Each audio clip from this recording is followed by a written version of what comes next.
رمضان آنے والے ہیں، اب میں تو وہ مسجد تلاش کروں گا جہاں پہ سب سے بڑے تراویح ہوتی ہو. اور حضرت عثمان غنی رضی اللہ تعالیٰ کے بارے میں کیا لکھا ہوا؟ تو ہم کو فالو ہی تو کرنا ہے. جب ان کے ہمارے آئے ماڈل کردار حضرت صحابہ، اولیاء کرام، نبی صلی اللہ علیہ وسلم، اللہ کے نبی صلی اللہ علیہ وسلم کے بارے میں لکھا ہوا ہے. آپ جب نماز کے واسطے کھڑے ہوئے، ایک صاحب آپ نے عشاء کے بعد نماز کی نیت باجا اللہ اکبر، پیچھے ایک صحابی آئے، ان کے دل کے اندر جذبہ پیدا ہوا، چلو میں بھی اللہ کے نبی کے پیچھے نماز پڑھ لیتا ہوں. کیا کر لیتا نماز. انہوں نے بھی پیچھے نماز کی نیت باندھی. اب وہ اللہ کے نبی صلی اللہ علیہ وسلم کا قرآن پڑھنا، آپ نے سورہ بقرہ ساری پڑھا ہے، 2 پارے ہوتے ہیں سورہ بقرہ کے. کتنے ہوتے ہیں؟ 2 پارے. اس کے بعد دوسری سورت سورہ نساء وہ بھی لگا دی، اس کو بھی ختم کر دی. اس کے بعد کی سورت، اس کو بھی 3 سورت، پورے 6.25 پارے اللہ کے نبی صلی اللہ علیہ وسلم نے ایک رکعت میں پڑھی. 6.25 پارے ایک رکعت میں، جبکہ آپ کو دنیا کے اندر بشارتیں ملی ہے. اللہ کے نبی صلی اللہ علیہ وسلم سے فرمائے گا اب آپ نے کچھ نہیں بھی کرے تب بھی جنت آپ کے اوپر والی. ارے جس کے صدقے میں دنیا بنائی گئی ہے، لیکن وہ کتنا ڈر رہے اللہ کے سامنے، اللہ کے حضور میں. اما حضرت عائشہ رضی اللہ تعالیٰ نے فرماتی، اللہ کے نبی صلی اللہ علیہ وسلم جب ہاتھ اٹھاتے تھے دعا کے واسطے ہاتھ اٹھاتے تھے، یہ ہاتھ میرے تھک جاتے تھے، ہاتھ تھک جاتے تھے میرے، لیکن اللہ کے نبی صلی اللہ علیہ وسلم اتنا رو رو کر دعا مانگتے تھے، اتنا رو رو کر دعا مانگتے تھے، جیسے ہم لوگ ایک مثال کے طور پر ہمارا جب وہ چاول دم پر دیتے اندر سے آواز کیسے آتی؟ کھٹ کھٹ کھٹ کھٹ آواز آتی نہیں آتی؟ یا پھر جب سالن پک جاتا ہے تو اندر سے ہانڈی میں سے آواز آتی نہیں آتی؟ اللہ کے نبی صلی اللہ علیہ وسلم کے دل کے اندر سے سانسوں کے ذریعے سے ایسی کھٹ کھٹ آواز آتی تھی، اتنا روتے تھے اللہ کے نبی صلی اللہ علیہ وسلم. کس کے واسطے؟ ہمارے واسطے. ان کا تو کوئی مسئلہ ہی نہیں تھا. ارے نبی کی وفا دیکھو، نبی کے ساتھ میری آپ کی جفائیں تھی، ایک ایک ہر پہلو پر. اور میں جو بول رہا ہوں، میں اللہ کرے مجھے بھی اس میں جو ہے عمل کرنے کی توفیق عطا. اللہ سے دعا ہے. اللہ کے نبی صلی اللہ علیہ وسلم نے فرمایا قرۃ عین فی الصلاۃ، میرے آنکھوں کی ٹھنڈک نماز کے اندر ہے. لیکن امت سمجھ رہی ہے ہمارے آنکھوں کی ٹھنڈک مال کے اندر ہے، ہمیں کو جتنا مال رہے گا اتنی آنکھوں کی ٹھنڈک ملے گی. پورا الٹا. اللہ کے نبی صلی اللہ علیہ وسلم نے فرمایا قرۃ عین فی الصلاۃ، میرے آنکھوں کی ٹھنڈک کیا میں ہے؟ نماز میں ہے. اور امت کیا سمجھ رہی؟ نماز کو اگر 100% آدمی آ جائے تو پھر باہر کی بے دینی انشاءاللہ دھیرے دھیرے ختم ہوتی چلی جائے. تو میں آپ کے سامنے مصعب بن عمیر رضی اللہ تعالیٰ عنہ کے واقعے کو بیان کر رہا تھا. ان کے سامنے پیشکش کی گئی لیکن ایمان کا سودا نہیں. انہوں نے فرمایا اگر کچھ سارے ملک شام کو میرے پاس لا کر رکھ لینا، سارے ملک شام کو، تب بھی میں جو تو ایمان کا سودا نہیں کروں. وہ کوئی اور لوگ ہوتے، وہ ہمارا کام نہیں ہے ایمان سے پھر جانا. یہ تو 14ویں صدی کا مسلمان ہے. صبح کو کچھ، شام کو کچھ، جمعہ کو کچھ، جمعہ کے اثر میں کچھ. میرے آپ کے ایمان کے لیول ایک رنگ ہونا پڑے گا اگر دنیا میں کامیاب ہونا چاہتے ہیں. دیکھو دنیا، ہمیں بار بار مجھے لوگ کہتے ہیں کہ بھائی دنیا کا تذکرہ کرتے ہو. دنیا نے اب تیزی کے ساتھ کروٹ بدل دی ہے. روس اور وہ ہے نا شروع ہوگی نا، دونوں کے اندر کیا شروع ہوئی تو بلکہ بعض جو پرانے لوگ ہیں وہ تو کہہ رہے کہ ساری دنیا کے وقت خطرے کی گھنٹی ہے. اب دنیا بھی تیور بدل رہی ہے. اب مسلمان کو چاہیے کہ ہم اپنے کانٹیکٹ کو اللہ سے جوڑیں، اور یہ جوڑے گا ہر ایک فرد. کسی کو یہ نہیں سوچنا پڑے گا کہ مول جعفر نے ان کے کانٹیکٹ اللہ سے اچھا جڑانا پڑے. یہ ہر ایک کو یہ سوچنا چاہیے کہ میرا کانٹیکٹ اللہ سے کیسا اچھا جڑتا، میں کیسے اپنے اللہ کو بناؤں، میں کیسے اپنے روٹے ہوئے اللہ سے جو ہے تو خوش کر لوں میرے اللہ کو. یہ ہر ایک کو اپنے دل میں سوچنا پڑے گا کہ میرا کانٹیکٹ میرے اللہ سے درست ہو جائے. لیکن میرا اپنا معاملہ یہ ہے، مول جعفر بول رہے تو مول جعفر یہ سوچ رہے کہ ساری امت کا کانٹیکٹ اللہ سے جڑ جانا. اب مول جعفر جیسا ہے ایسے ہی رہنا، ہر آدمی اپنے اپنے میں جیسا ہوں ویسا ہی رہنا.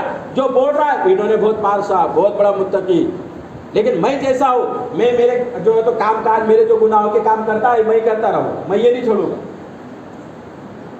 اب اس کی مثال بھی ظاہر ہے. آدمی نے اگر آنکھوں کے اوپر کالا چشمہ پہنا تو اس کو سامنے سارا کالا نظر آتا ہے. آدمی نے اگر آنکھوں پر پیلا چشمہ پہنا، سامنے سارا، اب اپنے اندر ساری گندگی بھری والی رہتی، اب وہ سارے سامنے گندگی نظر آتی آدمی.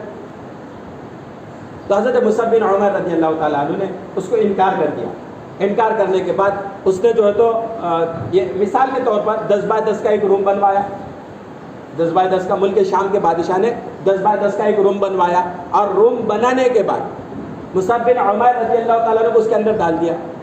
اب اس کے بعد پورے ملک کے اندر کی خوبصورت لڑکی کو لا کر اس کے اندر ڈال دیا.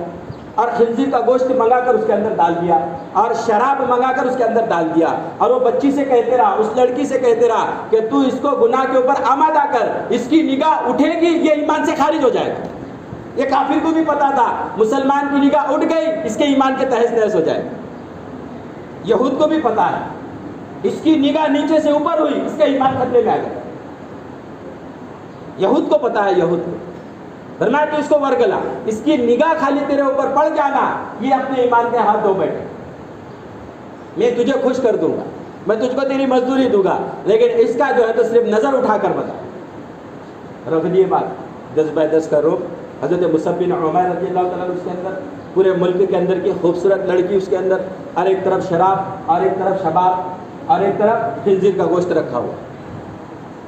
ایک دن نہیں، 2 دن بھی نہیں، 3 دن بھی نہیں، روایتوں کے اندر ہے، ایک روایت کے اندر 3 دن اور ایک روایت کے اندر 5 دن مصعب بن عمیر رضی اللہ تعالیٰ نماز پڑھ رہے، دن گزر رہا، نماز پڑھ رہے، دن گزر رہا، نماز پڑھ رہے، دن گزر رہا۔ تیسرے دن جب اس نے مصعب بن عمیر رضی اللہ تعالیٰ کو دیکھا اور جیسے ہی سلام پڑھا، وہ فوراً حضرت مصعب بن عمیر رضی اللہ تعالیٰ نے جیسے ہی سلام پھیرا، فوراً حضرت مصعب بن عمیر رضی اللہ تعالیٰ کے قریب گئی، اور قریب جانے کے بعد فرمایا تو کوئی بلا ہے، کوئی تو جن ہے، بھوت ہے، ارے تو ہے بھی کون؟ 3 دن ہو گئے نہ تو نے کچھ کھایا نہ تو نے کچھ پیا ہے، 3 دن ہو گئے نہ تو نے کچھ کھایا نہ تو نے کچھ پیا، کوئی جنات ہے، کوئی بھوت ہے، کوئی بلا ہے، تو کون سی چیز ہے ایسی؟ 3 دن ہو گئے نہ تو نے کچھ کھایا ہے نہ کچھ پیا ہے، بس نمازیں پڑھتے جا رہا ہے اور اللہ اس کی طرف جو ہے تو رجوع ہوتے جا رہا ہے، اور یہ تیرے سامنے پورے ملک کے اندر سب سے زیادہ خوبصورت جو ہے وہ تیرے سامنے رکھی ہوئی ہے، تو نے مجھے نگاہ اٹھا کے بھی نہیں دیکھا۔ تو یہ تو ایمان جس کا جتنا زیادہ پاورفل ہوگا، جو جتنا زیادہ اپنے ایمان کے اوپر محنت کرے گا، اللہ رب العزت اس کو اس کے ایمان میں ترقی دیتے ہیں۔ یہ اللہ کا ضابطہ ہے، اللہ کا عادت ہے، اللہ کا قانون ہے۔ جو ایمان بنانے کی محنت نہیں کرتا اس کا ایمان آٹومیٹک کمزور ہوتے چلے جاتا ہے، لیکن جو یہ چاہتا ہے میرا ایمان مکمل ہو جائے، میرا ایمان بن جائے، میرا ایمان پاورفل رہ جائے، اللہ بھی اس کی مدد کرتے، اللہ بھی مدد کرنا شروع کر دے۔ پھر اس کا اگر نماز گرے گی تل ملا جاتا، اگر اس سے کوئی غلط کام ہوگا فوراً توبہ کی طرف آتا۔ آج کسی کو توبہ کی کوئی پرواہ نہیں، آ رہے جا رہے ختم ہو رہا، آ رہے جا رہے، ہر دن آنے والا ہم کو یہ میسج دے رہا ہے، ہر دن ہمارا گزرنے والا ہم کو یہ میسج دے رہا ہے کہ اب تم قبر کے قریب ہو رہے ہو۔ ایک دن گزرا قبر کے قریب، ایک دن گزرا قبر کے قریب، ایک دن گزرا قبر کے قریب، یہاں تک کہ ہم میں سے اکثر ایسے جو قبر کے دہانے پر آتے، اب بس قبر میں گرنے والے۔ گزشتہ سال کتنے سارے لوگ رجب کے مہینے میں ہمارے ساتھ تھے، آج نہیں ہے۔ اب آنے والا رجب پھر اللہ کس کو بتاتا نہیں بتاتا، واللہ اعلم بالصواب، یہ تو اللہ کو علم ہے۔ تو ہم کو اپنے آپ کو اللہ کی طرف رجوع کرنا پڑے گا، نبی پاک صلی اللہ علیہ وسلم کے طریقے ڈھونڈنا پڑے گا جو آج ہم سے کھو گئے، کوسوں دور چلے گئے۔ امت کو امت پنے پر آنا پڑے گا، امت کو امت۔ جب امت تھی اللہ کی قسم، جب امت تھی اللہ کی قسم، شیر کا کان پکڑ کر ہم نے راستہ پوچھا ہے، بتا ہم کو کہاں جانا ہے۔ جو امت پنے پر، جب امت پنے پر تھی، جب امت تھی، افریقہ کے ایک دم خطرناک جنگل کے اندر حضرت معاذ بن جبل رضی اللہ تعالیٰ نے قافلے کو بھیجا، اور وہاں کا امیر، اور افریقہ کے جنگل ہے جہاں پہ شیر ہے اور قسم قسم کے جانور ہے، حضرت معاذ بن جبل رضی اللہ تعالیٰ کا قافلہ جاتا ہے، ان کا امیر کہتا ہے کہ یہ جنگل میں بسنے والوں، اے جنگلی جانوروں، یہاں پہ اللہ اس کے رسول کے مہمان آج قیام کر رہا ہے، لہٰذا میں تم کو حکم دیتا ہوں سورج ڈوبنے سے پہلے جنگل خالی کر۔ روایتوں کے اندر لکھا ہوا ہے شیر نے اپنے منہ میں بچے کو لے کر جنگل خالی کر دیا۔ امت تھی، اب جب امت نہیں رہی، آپس میں جب امت پنا ختم ہو گیا، اللہ معاف کرے میری بات بری لگے تو معاف کرنا، پھر جب امت پنے سے ہٹ گئی، باپ بیٹے کے اندر کا امتیاز ختم ہو گیا۔ باپ بیٹے کو آنکھ نکال کر دیکھ رہا، باپ کو بیٹا آنکھ نکال کر دیکھ رہا، وہ اس کے ماں کے آنکھ پر مارنے جا رہا، وہ بھائی کے آنکھ پر مارنے کو جا رہا۔ وجہ کیا ہوئی؟ وجہ یہ نہیں، دنیا کے اندر تو ہم نے بہت ساری ترقی کر لی، لیکن علم کے اندر ہم لوگ بہت پیچھے آ گئے، بڑوں کا بڑا پن نہیں رہا، چھوٹوں کا چھپتر ختم ہو گئے۔ پھر وہ اس کے آنکھ پر مارنے کو جا رہا ہے، یہ اس کے آنکھ میں۔ یہ علم کی کمی کی وجہ سے، پیسہ تو بہت سارا آ گیا، ٹیکنالوجی بہت ساری آ گئی، لیکن اللہ اس کے رسول کا جو علم تھا یہ ہم سے چھوٹ کے چلے جا رہا ہے، اور نہ کوئی اس کی پرواہ کرتا ہے۔ یہ سیکھنا ہے، اصل یہ زندگی ہے، اللہ اس کے رسول صلی اللہ علیہ وسلم کا علم، حدیث، قرآن، اس کو زندگی میں لانا پڑے اور اس کے سامنے رکھ کر زندگی گزارنا پڑے۔ یہ تو قسم خدا کی آج کے دور کے اندر آج بھی ایسے لوگ ہیں جو اپنے اولاد کی وجہ سے شام کے وقت میں آہے بھر رہے ہیں، اے کاش کہ میرے اولاد کو جنا ہی نہ ہوتا، آج بھی۔ اور میری بات خوب یاد رکھنا، جو یہ ایک الگ عنوان ہے، ماں باپ کی خدمت، ماں باپ کا اکرام، اللہ کرے آئندہ ہفتے جلدی آؤ انشاءاللہ، اللہ مجھے بھی میرے ماں باپ کی خدمت کرنے کی توفیق عطا فرمائے، اس عنوان پر بات کریں گے۔ لیکن اس بات کو خوب یاد رکھنا، ماں باپ کا ایک ایسا عمل ہے، اگر تم ان کی دنیا کے اندر نافرمانی کرے گے، اللہ رب العزت فرماتے تیری اولاد کو تجھ سے بھرنے کو لگاؤ، اس کا بدلہ تو دنیا کے اندر ہی مل کے رہے گا انشاءاللہ۔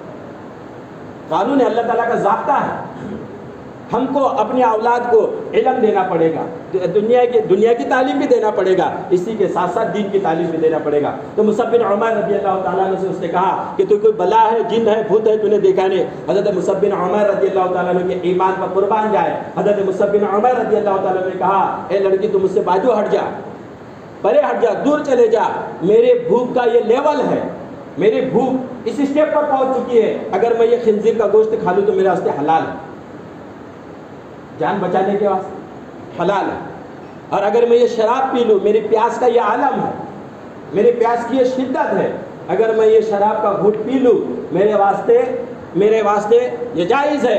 لیکن کوئی ایک ذات ہے جو آسمانوں میں سے مجھے ہر وقت دیکھ رہی ہے، کوئی ایک ذات ہے جو آسمانوں میں سے ہر وقت مجھے دیکھ رہی ہے، اور وہ کون ہے؟ وہ میرا اللہ ہے۔ اگر میں اکیلا ہوں میرے ساتھ دوسرا اللہ ہے، ہم دو لوگ ہیں میرے ساتھ تیسرا اللہ ہے، ہم تین ہیں ہمارا چوتھا اللہ ہے۔ اللہ کرے ہمارا یہ تصور بن جائے، اللہ ہر وقت مجھے دیکھ رہا ہے، چاہے رات کی تنہائی ہو، رات کا اندھیرا ہو، اس اندھیرے کے اندر بھی میرا اللہ مجھے دیکھ رہا ہے۔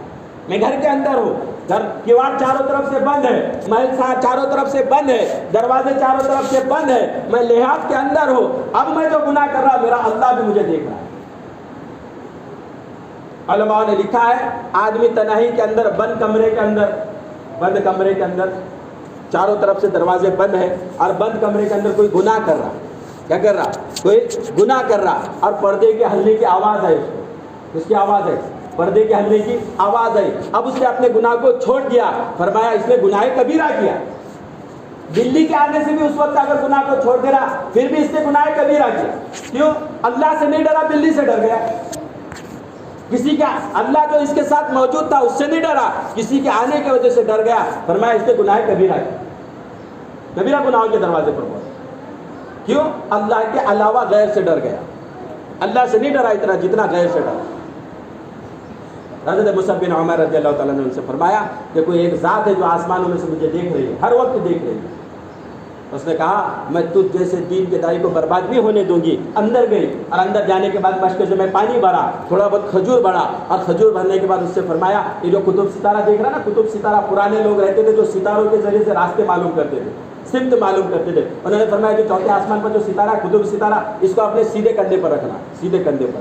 دن میں جو ہے تو چھپ جانا، رات میں چلتے رہنا، دن میں چھپ جانا، رات میں چلتے رہنا۔ 3 دن کے اندر جا کر تم اپنے قافلے والوں سے مل جاؤ گے، 3 دن کے اندر جا کر تم اپنے لوگوں سے مل جاؤ گے، 3 دن کے اندر تم عراق جا کر پہنچ جاؤ گے۔ تو محترم حضرات، ایمان کا سودا اور ایمان کو بچائے یوں بھی جا سکتا ہے، لیکن ہمارا ایمان کمزور ہے، میرا بھی ایمان کمزور ہے، ہمارا بھی ایمان کمزور ہے۔ وہ ایمان بنانے کی ہم کو محنت کرتا ہے، ہم کو مساجد آباد کرتا ہے۔ اب حالات دنیا کے بہت تیزی سے کروٹ لے رہے ہیں، اب تو ہم اپنے اللہ کو راضی کر لیں۔ اب اللہ کو راضی کرنا ہے تو جمعہ والا بن کر تو نہیں کرنا پڑے گا، اللہ تو ہر وقت موجود ہے، ہر گھڑی موجود ہے۔ تو اللہ ہم انداز لگائے ہر مسجد سے کم ہمارے یہاں پہ 7 مساجد سے لاؤڈ اسپیکر سے آواز آتی ہے، ہمارے کانوں سے ٹکراتی ہے، اللہ اکبر اللہ اکبر، اللہ بڑے ہیں، اللہ بڑے ہیں، 7 مرتبہ ہمارے جو تو کانوں سے ٹکراتی ہے۔ اب انداز لگائے ہمارے ایمان کی غیرت کا، ہمارے ایمان کی جو ہے تو جھنجھوڑنے والی بات ہے کہ میں کتنا اللہ کا حکم پورا کرتا ہوں۔